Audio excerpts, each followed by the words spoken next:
উনাকে যেই আদালত এই ভুয়া মামলাতে উনাকে শাস্তি দিয়েছিল, উনি সেই আদালতে জামিন চাইতে গেছেন।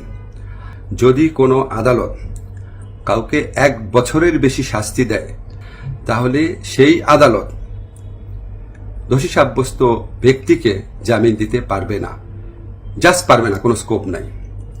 কিন্তু তার চেয়ে যে বড় আদালত, অর্থাৎ মহানগর দায়রা জজের আদালত, সেখানে যদি পরে আবেদন করা হয়, তাহলে সেই আদালত জামিন দিতে পারবে।